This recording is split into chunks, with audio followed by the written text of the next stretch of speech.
Glórias a Deus, meu querido. Mais uma vez quero saudar você com a paz do nosso Senhor Jesus Cristo. Semana passada nós finalizamos o estudo abençoado de Gálatas. Está lá no YouTube. Eu ainda vou subir para o site da igreja. Nós estamos meio desatualizados lá. Eu fiquei sem meu laptop uns 3 meses e acabou que acumulou. E depois eu fiquei naquela e acabei não colocando para atualizar. Mas lá no YouTube os vídeos eles estão lá, todos eles estão lá. E quando nós estávamos trabalhando Gálatas, nós vimos em especial o tema de fruto do Espírito e frutos da carne. E me chamou um pouco a atenção, sentia o desejo de trazer isso para a escola bíblica dominical de uma maneira um pouco mais profunda.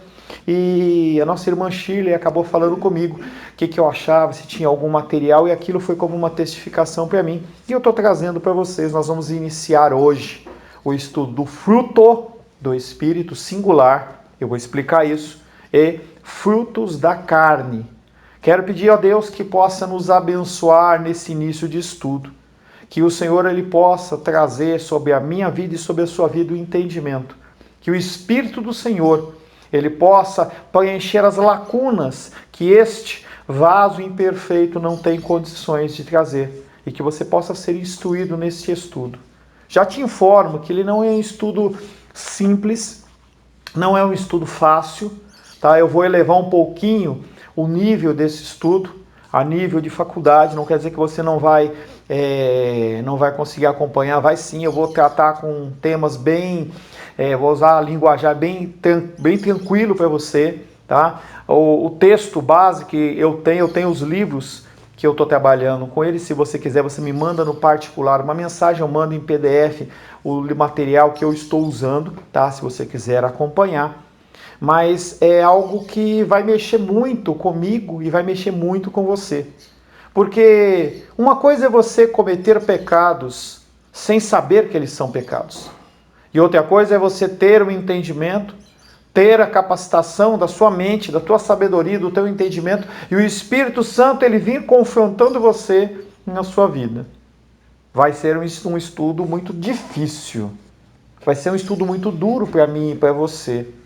E eu peço que Deus ele possa te dar perseverança para que você continue até o fim. Nós vamos fazer uma breve abertura, tá? Não uma breve, nós vamos fazer uma abertura. E eu não sei se no segundo período ou talvez na semana que vem nós começamos a falar do primeiro fruto da carne, tá? Então, a primeira explicação que eu tenho que dar para você é: por que fruto do Espírito no singular e frutos da carne no plural? A primeira explicação é essa. O fruto do Espírito, ele é algo que é concedido por Deus a todos aqueles que são salvos, todos aqueles que confessam o nome do Senhor como Salvador, como suficiente Salvador. Aqueles que foram eleitos, aqueles que foram escolhidos antes da fundação do mundo. Todos eles, sem exceção, têm um fruto do Espírito. E ele é composto de várias partes. E aí o exemplo que sempre eu dou, o exemplo de uma tangerina, de uma mexerica, que quando você abre uma laranja, quando você abre ela, você não vê faltando um gomo. Há todos os gomos naquela mexerica, e você pode entender que cada gomo daquele é uma parte que compõe o fruto. Você que é salvo, você que é crente, você que confessou o nome do Senhor e Salvador na sua vida, você não pode deixar de ter um. Eu sou crente, mas eu não tenho mansidão. Eu sou crente, mas eu não tenho amor. Não, ou você tem todos ou você não tem nenhum. Entendendo que há elementos como esse, que você pode até parecer com alguma coisa do mundo, mas eu não estou falando sobre os fatores que são do mundo. Tem o amor do mundo, tem a bondade do mundo. Não é essa que eu estou falando. Então, entenda que a primeira coisa que eu tenho para dizer para você é: ou você tem todos ou você não tem nenhum. E se você tem todos e você não consegue identificar algumas coisas, eu sou irado, pastor, eu não consigo ser manso, quer dizer que Deus está sinalizando que você vai ter que trabalhar nisso. E o objetivo desse estudo é exatamente identificar esses problemas para que você possa trabalhar neles. E também, no sentido benigno do fruto do Espírito, você também crescer em estatura e graça perante o Senhor. Pastor, e frutos da carne? Graças a Deus. você não tem todos. Eu não tenho todos. Os frutos da carne nós vamos estar lendo. E você pode ter uns ou os outros. Outros você vai deixando ao redor da tua caminhada. Então a grande diferença é que fruto você tem todos. E frutos você nem sempre tem todos, mas algumas pessoas conseguem ter todos. O início desse estudo nosso, a primeira parte do estudo fala de um conflito na alma, do teu espiritual. Nós somos seres compostos por uma parte material e por uma parte imaterial que nós não conseguimos enxergar. Alguns dizem que é alma, outros dizem que é espírito, não importa. Mas há um conflito na tua parte que é imaterial. A filosofia e a teologia são essencialmente uma transcrição e uma interpretação da experiência humana. E a experiência humana é de que há um conflito dentro de mim e dentro de você. Há um conflito. Tem um material que nós trabalhamos há algum tempo atrás, que é o mal que habita em mim. Há um mal dentro do seu coração. Você é salvo, você é lavado e remido pelo sangue do Cordeiro. Existe o mal dentro de você. Para Paulo, tratava-se de uma guerra entre duas forças. Forças opostas que ele chamava de carne e de espírito. Gálatas 5,17. Nós vamos ler bastante a Bíblia. Fique com a sua Bíblia nas mãos. Gálatas 5,17. Texto que nós já trabalhamos, mas nós vamos aprofundar. O que Paulo fala desse conflito? Gálatas 5,17. Porque a carne milita, luta, guerreia contra o espírito, e o espírito luta, guerreia, milita contra a carne, porque eles são opostos entre si. Para que não façais o que porventura seja do vosso querer. O que é o vosso querer? A satisfação da sua carne. Músicas e músicas estão aí pelo mundo, e eu sempre cito essa em especial. Deixa a vida me levar, a vida leva eu, do Zeca Pagodinho. O cristão não vive isso. Ele luta contra esta correnteza. E você tem que lutar contra essa correnteza. Nem sempre você é vitorioso. Essa semana fui duro com uma pessoa, e aí eu falei assim, eu acho que eu excedi. Você sabe que é você. Eu acho que eu excedi. E aí a pessoa foi, como uma salva, como um salvo, como uma pessoa resgatada, que ela volta e fala, o que eu posso fazer é abaixar a minha cabeça. Esse é o trabalho. Esse é a luta. Porque a nossa carne quer fazer a nossa vontade. E o Espírito Santo fala, você não vai fazer o que é do vosso querer.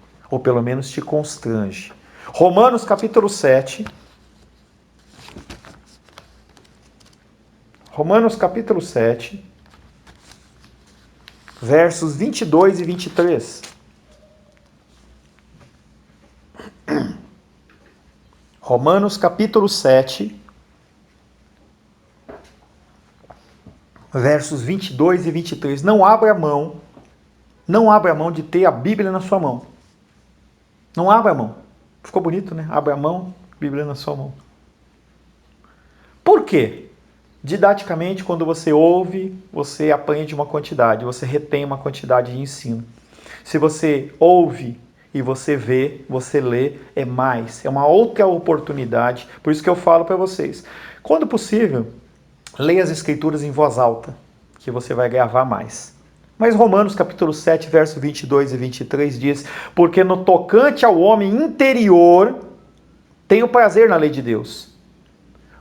A minha parte espiritual tem prazer na lei de Deus. Mas vejo nos meus membros, na minha carne, no meu desejo, na concupiscência do meu coração, outra lei, que guerreando contra a lei da minha mente me faz prisioneiro da lei do pecado que está nos meus membros. Você já foi convencido na sua mente. As pessoas quando identificam um pecado na sua vida, salvos, elas falam, pastor, eu tento, mas não consigo. Quando eu vejo, já fiz. É isso que Paulo está falando.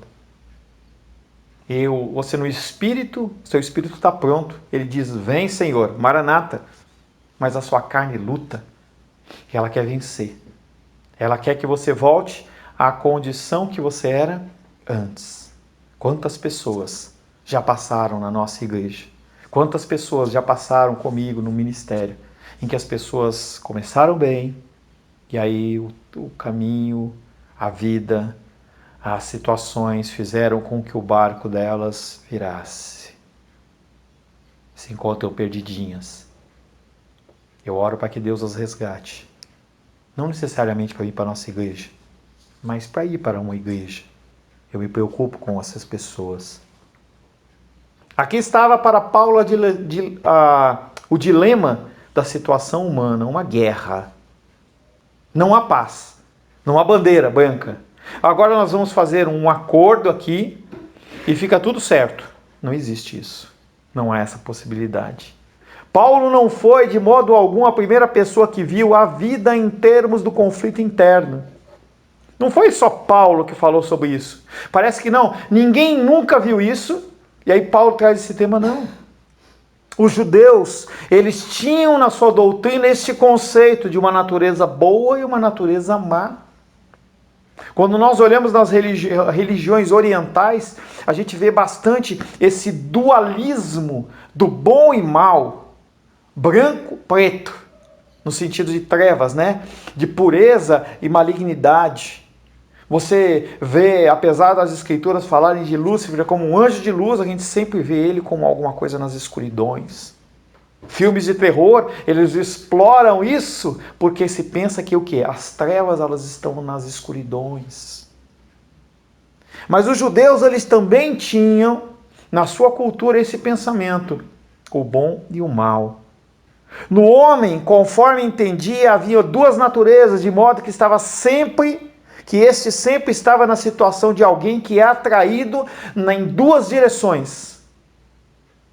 É como você quando vai lá no self-service e você está perante aquela mesa de comida e você fala, o que eu vou comer?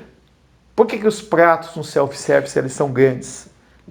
Eles são grandes para que você possa exceder a sua gula.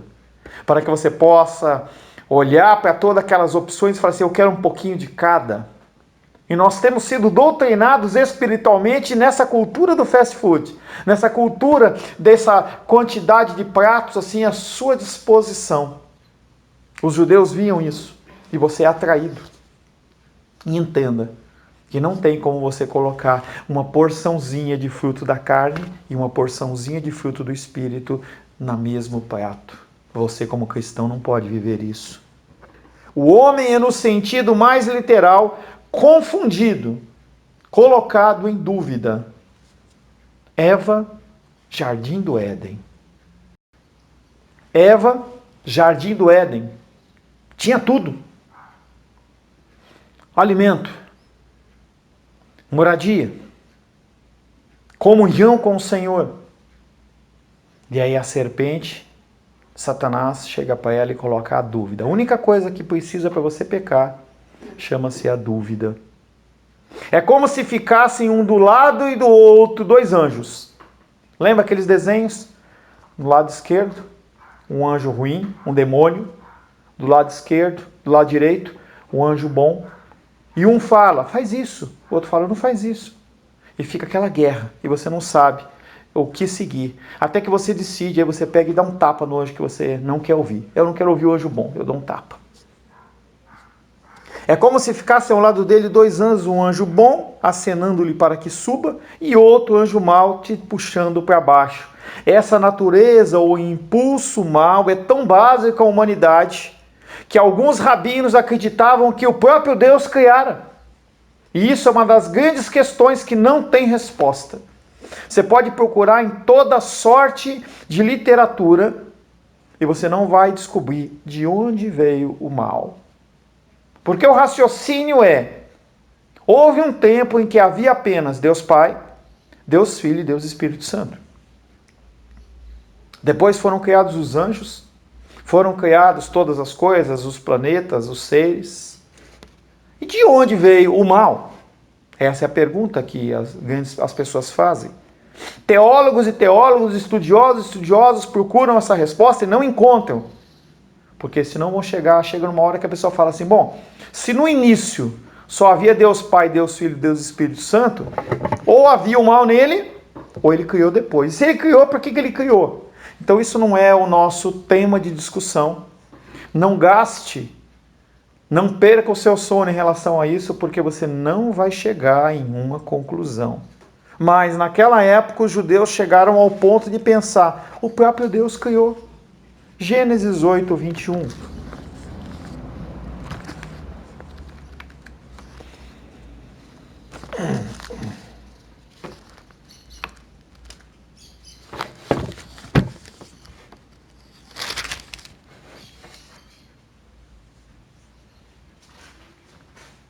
Gênesis 8, 21.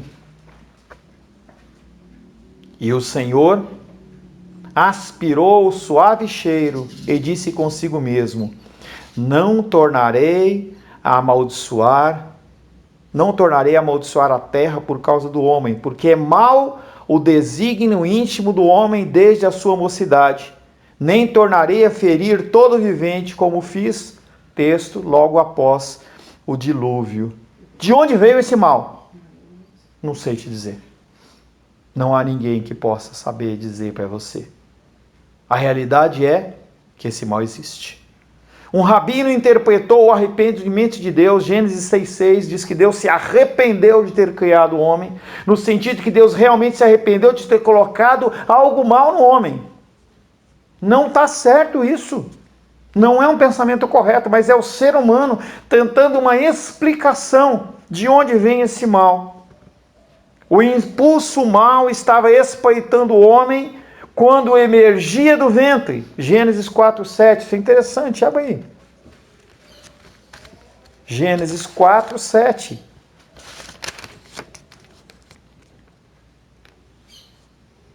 Se procederes bem, não é certo que serás aceito?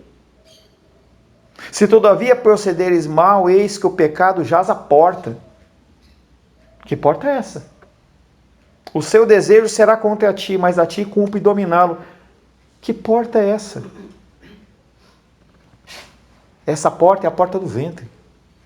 O ser humano, ao nascer, dentro do ventre já é, mas fora do ventre, ele demonstra o seu egoísmo, sua pecaminosidade.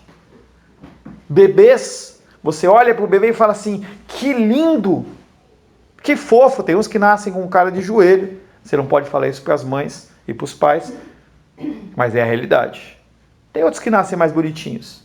Mas quando a criança nasce, ela já quer determinar a mudança da casa.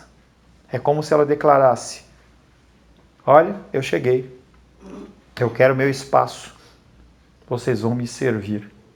Mamães e papais sabem disso. Os mais novos sabem mais ainda, porque é uma experiência mais fresquinha. E a criança, ela chora porque quer ficar acordada. Ela chora porque quer dormir. Ela chora porque ela quer comer ou porque ela não quer comer. A criança chora porque ela está suja ou porque ela chora porque ela chora. Porque ela quer ser satisfeita nas suas vontades. No decurso da vida do homem, o inimigo ele se permanece implacável. Você não tem como negociar com ele.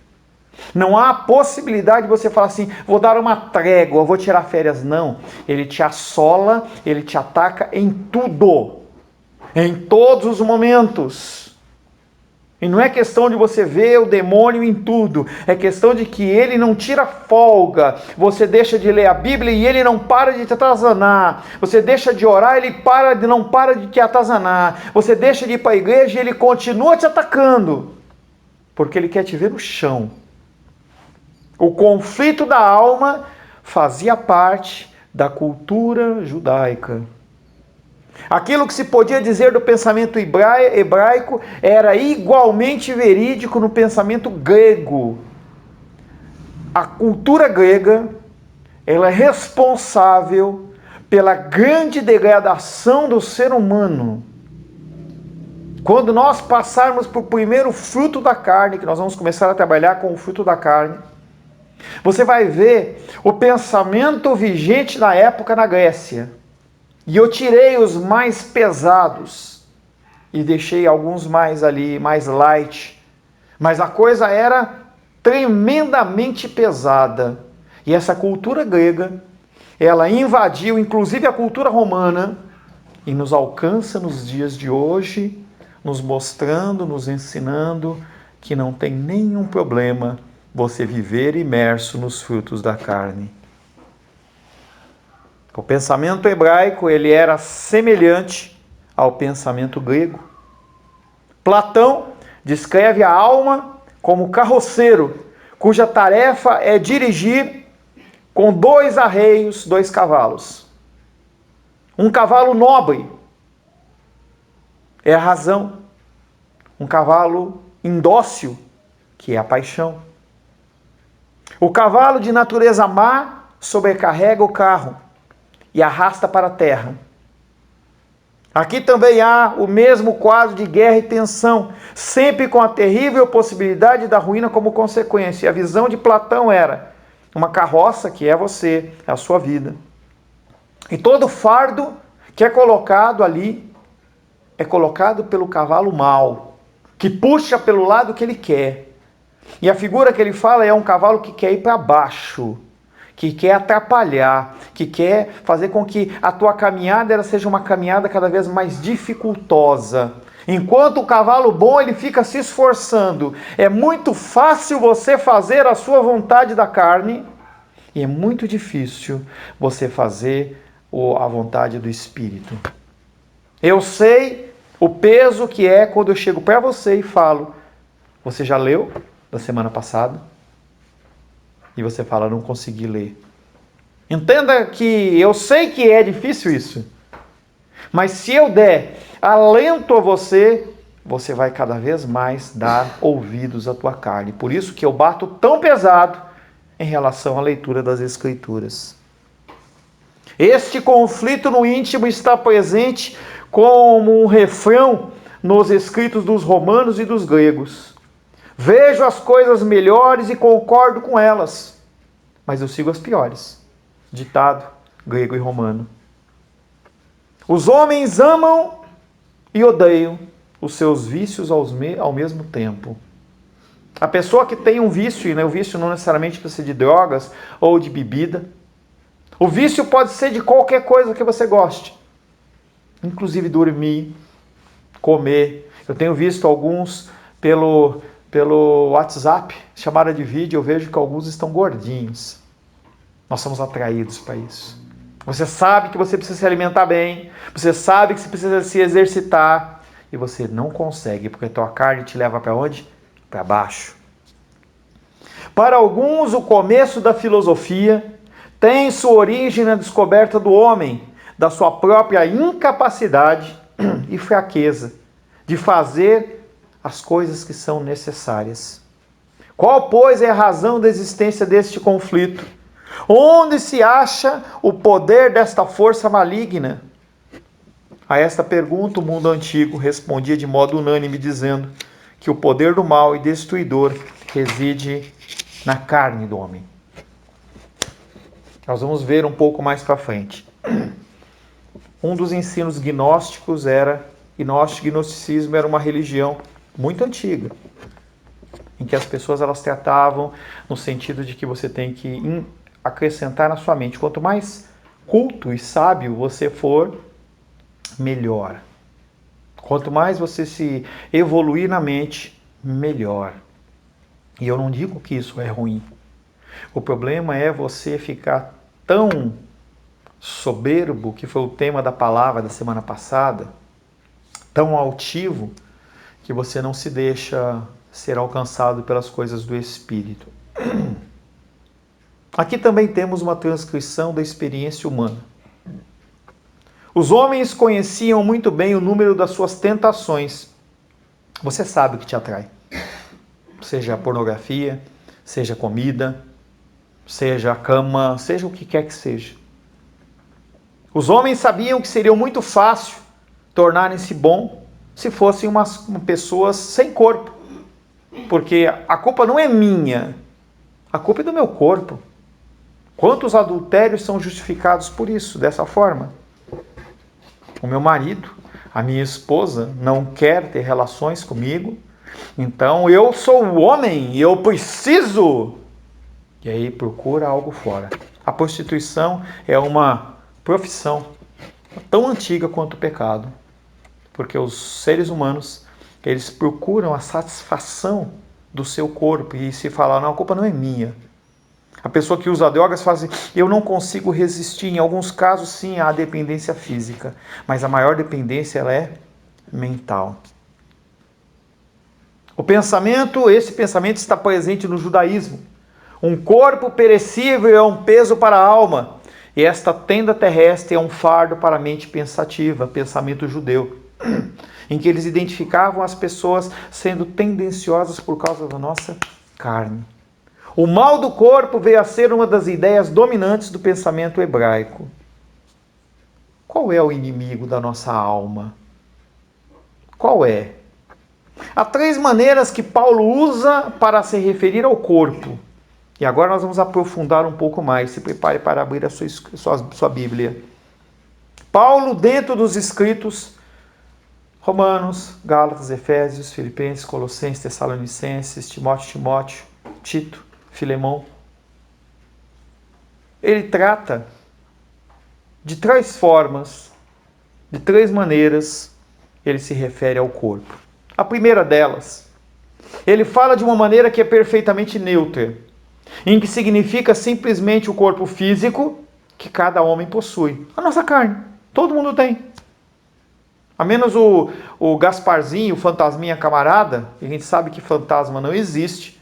Então, fora a mídia de hollywoodiana, entendeu? Que fala dos fantasmas, nós entendemos que a regra é todo mundo tem um corpo.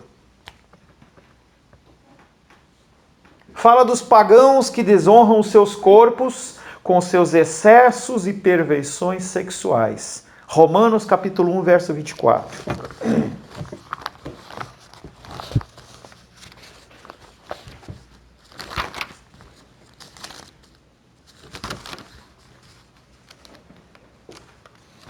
Romanos 1, 24. Por isso Deus entregou tais homens à imundícia, pelas concupiscências, e eu falo que não é concupiscência, porque ciência é biologia, química, física, concupiscência do seu próprio coração, para desonrarem o seu corpo entre si. Romanos 1, 24 está falando que Deus ele deu um basta e falou assim, você quer? Vai, faz. Segue a sua vontade. O meu Espírito Santo não vai interferir. E aí foi o tempo da degradação de todo esse texto que nós vamos trabalhar de frutos da carne e fruto do Espírito. Fala também das marcas da perseguição que ele leva no seu próprio corpo. Gálatas 6,17. Não fica com preguiça não, abre aí. Gálatas 6,17. Quanto ao mais, ninguém me moleste, porque eu trago no corpo as marcas de Jesus. É a mesma forma. Ele está falando daquelas pessoas que se entregam à prostituição, ao homossexualismo, perversões sexuais. Está falando também sobre o dano físico na carne que ele sofreu. Nós já meditamos na semana passada. Os apedrejamentos, chicotada, tudo aquilo que ele sofreu. Ele fala de Abraão que sabia que a força física do seu corpo era na prática morta. Romanos 4,19.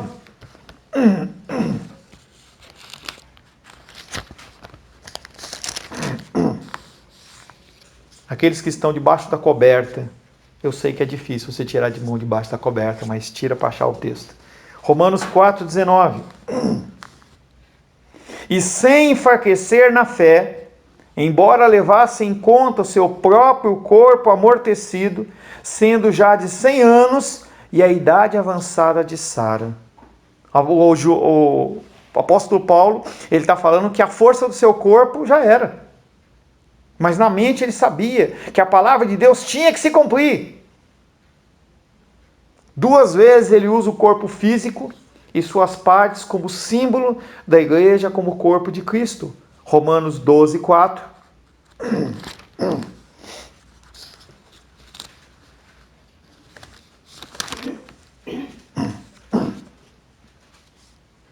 Romanos 12, 4.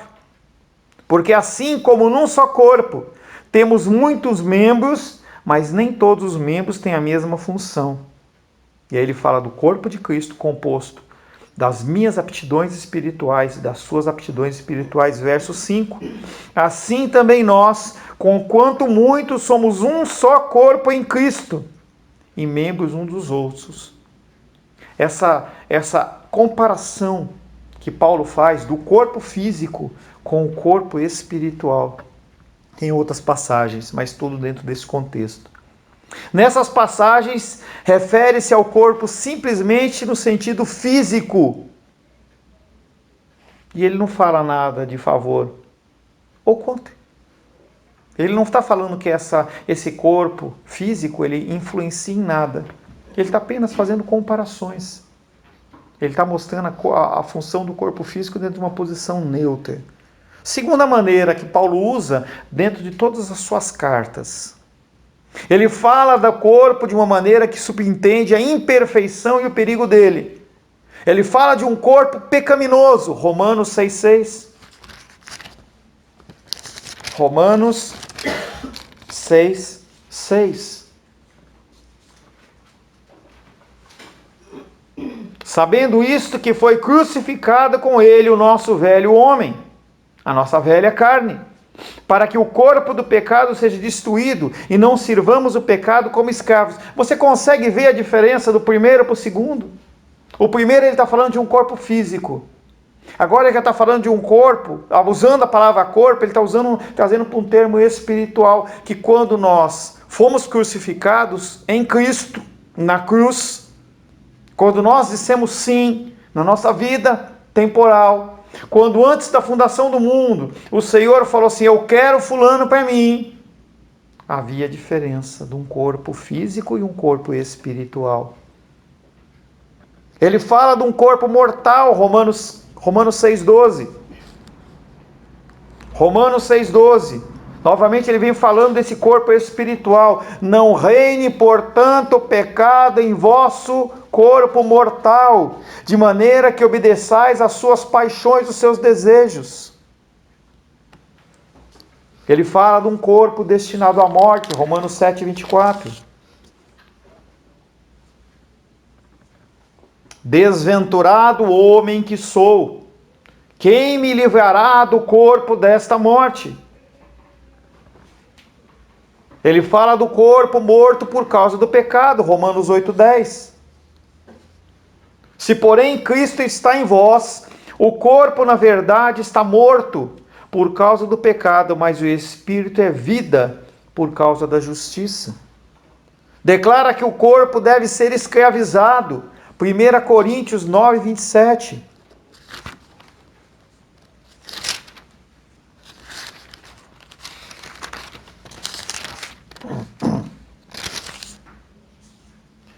Mas esmurro o meu corpo. 1 Coríntios 9,27. Mas esmurro o meu corpo e o reduzo à escravidão. Ah, pastor, eu não sou livre. Você é livre, mas não para o pecado. Esse esmurrar que o apóstolo está falando, ele está falando do esforço que ele tem que fazer para fazer com que a sua carne calhe a boca. Que é a palavra que nós lemos na semana passada, de Salmo 131. Ele fala, aquieta a alma, fica quieta, cala a boca. Não é para você falar para o outro, é para você falar para si mesmo. Esmurro o meu corpo e o reduzo à escravidão, para que, tendo pregado a outros, não venha eu mesmo a ser desqualificado. O apóstolo Paulo era preocupado com isso. Dele ensinar algo e as pessoas identificarem nele este pecado. Não porque as pessoas iam falar que ele não era legal, não, mas porque se as pessoas estavam vendo, Deus já tinha visto, ó. E ele fala também que os atos do corpo devem ser mortificados, Romanos 8,13.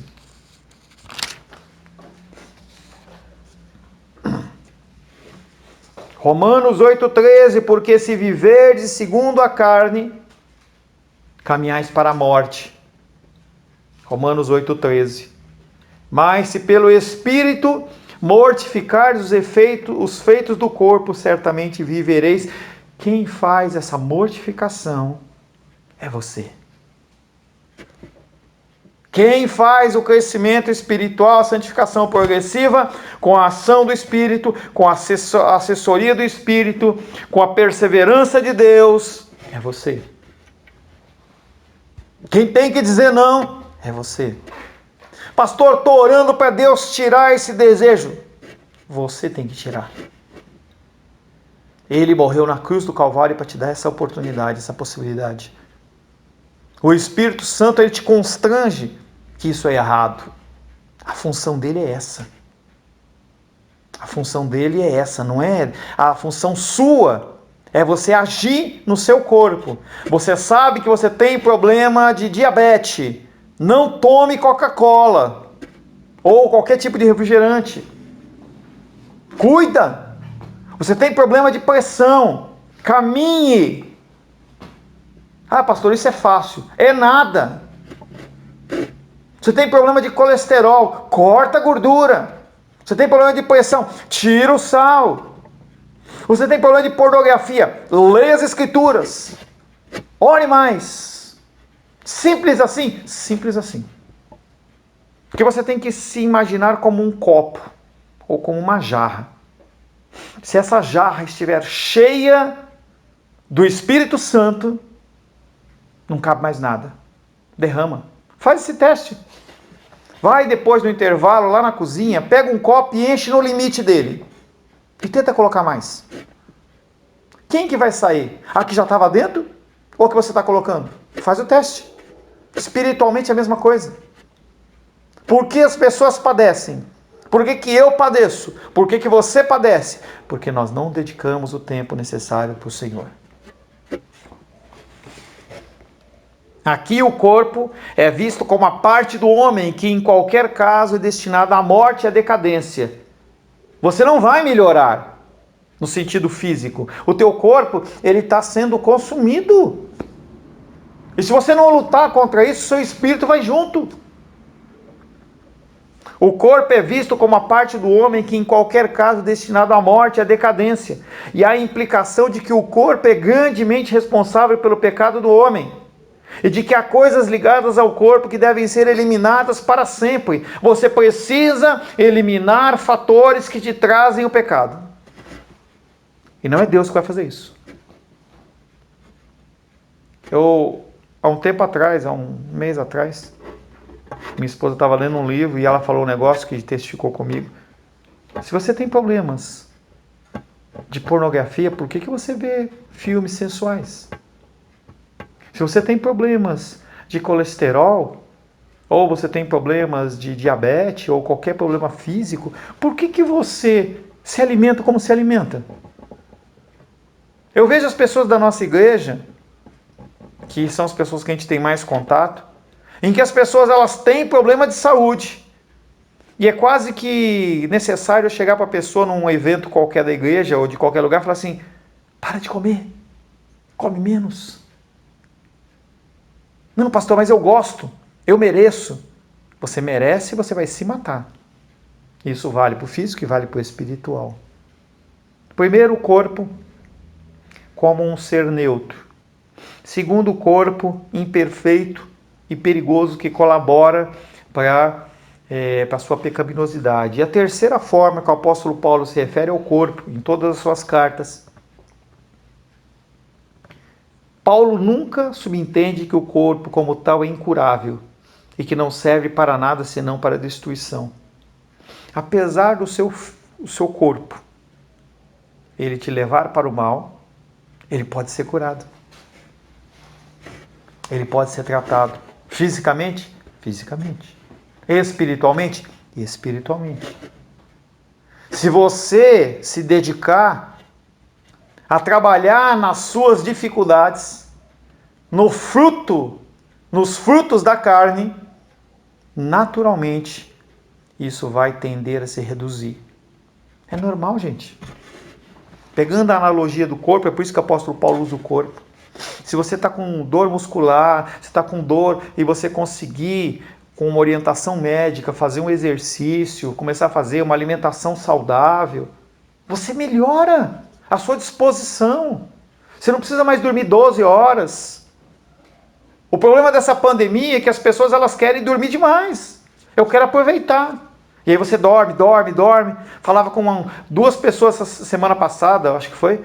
Trocamos o dia pela noite. Que lindo. Você está detonando o seu físico, seu mental. Para você voltar ao normal depois vai dar tanto trabalho. Paulo não subentende que esse corpo não tem jeito. Tem jeito, mas tem trabalho. E é algo que eu falo com as pessoas. Enquanto você está andando num caminho, tudo bem. Você se desvia desse caminho. Entenda que dos dois lados do trilho, que é a sua vida correta, há espinhos. E os espinhos, eles têm uma característica interessante. Quando você entra no meio dos espinhos, os espinhos eles não te ferem, porque eles são voltados para o outro lado, para cá. Então você entra, imagina os espinhos assim, você entra, então você não se fere. Quando você quer voltar, esses espinhos eles rasgam a sua carne. Quando você peca, quando você se afasta, é muito mais difícil você voltar aos caminhos do Senhor. O corpo pode ser redimido. Romanos 8, 23.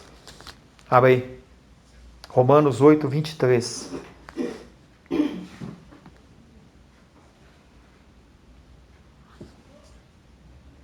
E não somente ela, mas também nós que temos as primícias do Espírito para crente, igualmente gememos em nosso íntimo, aguardando a adoção e a redenção do nosso corpo. Redenção da nossa carne.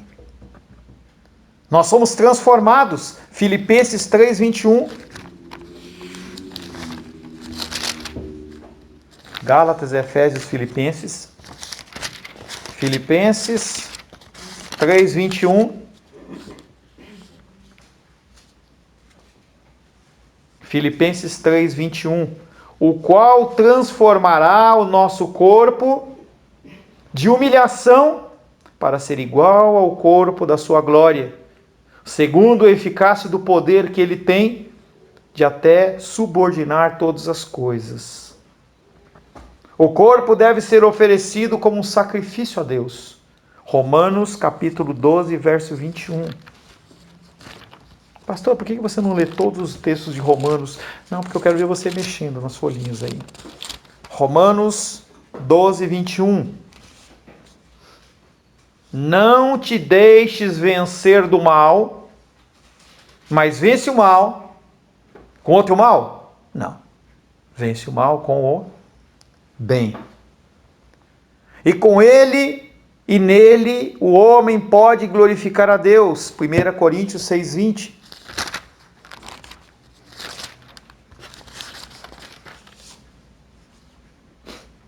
Coríntios 6, 20.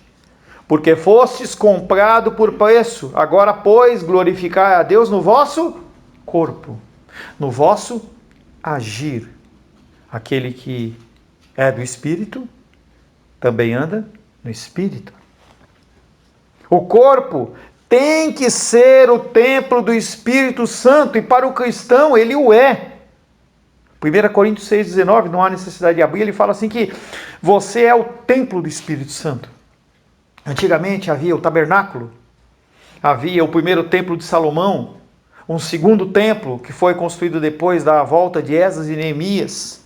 Hoje não há um templo onde o Espírito Santo habita, como havia naquela época, em que havia a Arca da Aliança, havia os elementos dentro da arca, a presença de Deus no centro. Nós vamos falar hoje no culto à noite, Salmos 121, se não me engano, em que fala que os que confiam no Senhor são como o Monte Sião. É o Senhor no centro. E Ele abarca, Ele alcança todos. O corpo, ele tem que ser o templo do Espírito Santo. Fica bem claro para Paulo que o corpo não é essencialmente mau. Como diziam os gnósticos, o corpo não presta para nada. Ele é mau, ele é ruim, é ele que me faz andar por trechos tortuosos, é por causa dele. Tanto que tem pessoas que se automutilam. Quando você vê festas ainda em 2020, lá no México tem a festa dos mortos, você entrar lá no Google, você vai ver, as pessoas elas saem se chicoteando, e as pessoas vão atrás pegando sangue, pedaço de carne que cai das costas da pessoa. Ainda hoje acontece isso. As pessoas elas se autoflagelam. Eu tenho que matar minha carne. O esmurrar de Paulo não é esmurrar físico. O apóstolo Paulo não se trancava no quarto e começava a se dar soco. Paulo, o que houve? Você está todo cheio de hematoma, alguém te bateu? Não, fui eu que esmurrei. Não, não é isso. Esmurrar é meditação nas Escrituras. É confronto do seu ser. Fica bem claro que para Paulo o corpo não é essencialmente mau. Na sua natureza ele vai morrer. Mas tem potencialidades tremendas para o bem e para o mal. Dependendo se ele é dominado pelo pecado ou pela vontade de Deus. Se ele é dominado pelo desejo do seu coração ou pela vontade de Deus. A direção que este corpo seguirá depende da força. E é um exemplo que eu dou. Você nasce em pecado. Jaz a porta. Você nasceu, dentro do ventre você já tinha pecado, quando você sai, você começa a mostrar realmente para que você veio. E você passa a vida inteira pecando, alimentando a sua carne, com toda a sorte de coisas. Um momento você é chamado por Deus. Um momento você é resgatado pelo Senhor. Aí começa a guerra. Aí começa o conflito. A tua carne, parruda, forte, saradona. E o teu espírito mirradinho, pequenininho. Você quer fazer alguma coisa, a carne fala, cala a boca! E aí você vai alimentando o teu espírito. Você vai alimentando o teu espírito. Vai alimentando o teu espírito, até que chega um momento em que ele está do mesmo tamanho, está maior. E aí o espírito olha para a carne e fala assim, e agora? Vai mexer comigo? E a carne fica quieta. Esperando o quê? Que o espírito enfraqueça. Esperando que você fale assim, eu já estou bem.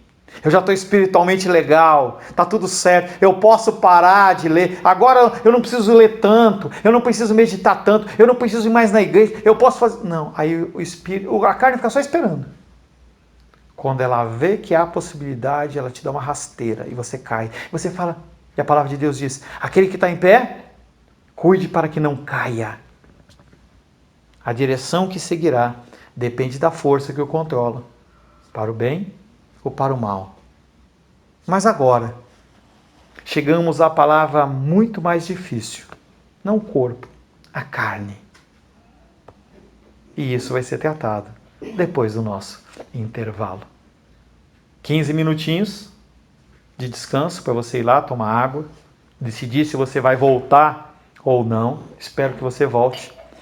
Eu vou já deixar o link aberto agora para você, quando você voltar, você já ter o link para você não ter que ficar procurando e ligando, tá? Deus abençoe sua vida. Te aguardo depois do intervalo, em nome de Jesus. Deus abençoe.